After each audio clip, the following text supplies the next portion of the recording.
Hey, I'm back again, and I just put Abbott's wig on my Boyce head, and I'm just loving it. I just had to keep talking about this doll. I can't stay away. So check it out. With this wig on, and he's got some little acrylic eyes in there temporarily. You can really tell how Chinese he looks, and that's great. I love that. It's gorgeous. So yeah, he did come from there, by the way. But he is still looking great. I still have a lot of confidence in my purchase. Everything about his face is so delicate and beautiful, and he's mature, but he looks youthful and masculine, but he's just got all those sharp little angles that I love to see in a pretty boy's face. Oh, I love him. Oh. Yes, I think, once I paint him, then, we'll see again how he looks. If he's still perfect, if, I don't know, who knows how many face-ups I'll have to do before being happy with him. I don't know if he'll still look as Chinese as he does now. When it comes to that, I have like this notion that, or this philosophy that, you have the image that you're looking for in your brain when you're going to do art, but usually there will be other elements that are sort of coming in and changing your art in some way. Like, you don't have complete control over it, and it's usually like a good thing. Usually you kind of want to let those elements alter some things a little. You want to have mostly control, but not 100% control.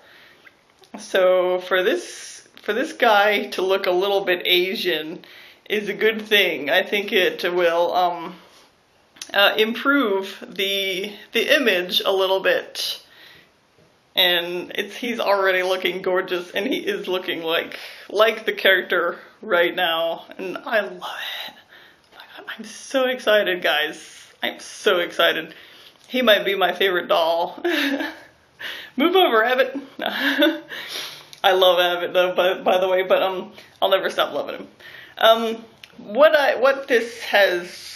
does this mean for Abbott now? I bought Abbott because he had a face that looked kind of like this, and it's what I'm looking for, and it's what I like to see, and I thought Abbott was awesome. I still think he's awesome, but he wasn't.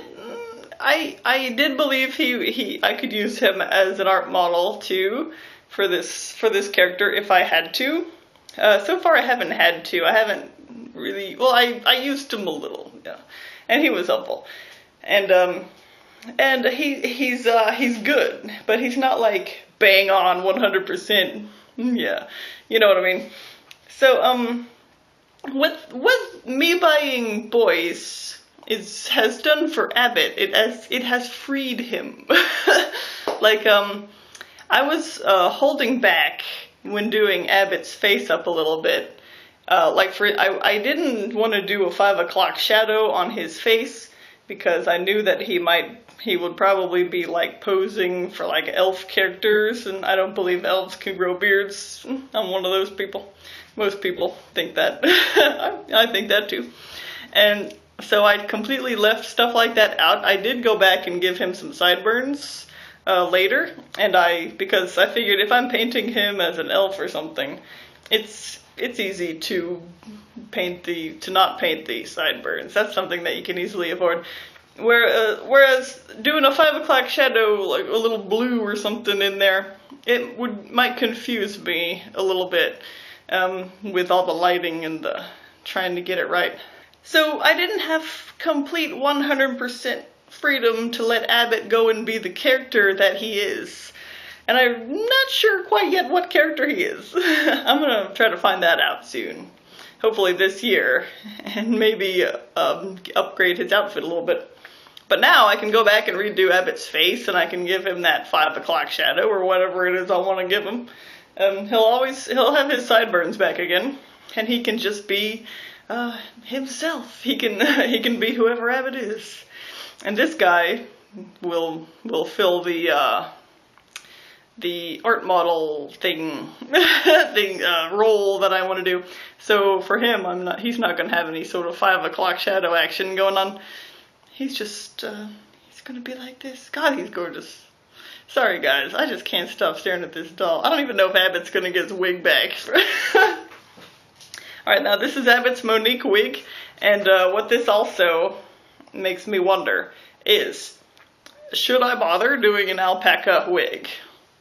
Or should I just sort of get another Monique wig like this one and then dye it to whatever color I'm looking for? I don't know. That would probably be the easier, cheaper choice rather than buying a bunch of alpaca hair and trying not to waste all the fibers. It looks pretty good.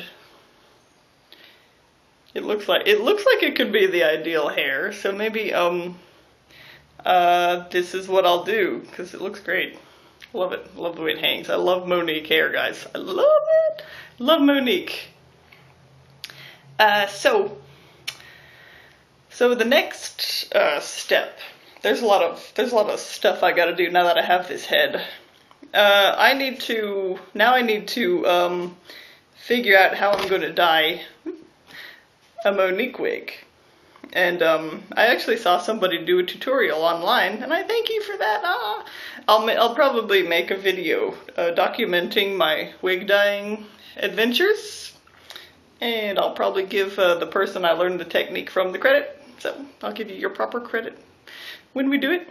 And I need to I'm so silly. I'm so goofy that I keep like the scraps when I cut these wigs, but that's proving to be useful now. So now I'm going to get out the scraps and I'm going to dye them blue or something.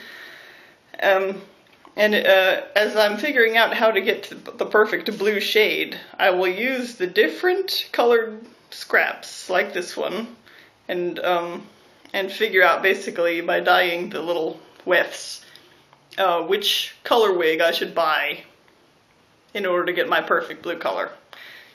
I don't think that I should buy a blonde one because I think that it will turn out too light, like it'll be like a really bright sky blue or something, you know. I don't want that. I want like dark, you know, like a night sky, like a twilight sky maybe. I don't know, whatever you call it. So I'm really looking at this color right now and to dye this and see how it turns out. And then I can also try Lamrain's color, and I can even try Signet's color. But I don't think I'll be buying another white blonde wig for this job. Okay, that's it. Oh, and if you want to know what I'm naming him, it's a toss-up between D, just the letter D. That's really easy for me to remember, and I think it sounds cool. And like Yoon, you know, or Hyun, after my favorite Korean singer Yoon Sang-hyun. So I like Yoon or Hyun a lot. I think that's a really cool name, and I'll be naming him after my favorite singer. I can name him D Yoon or D Hyun. What do you think?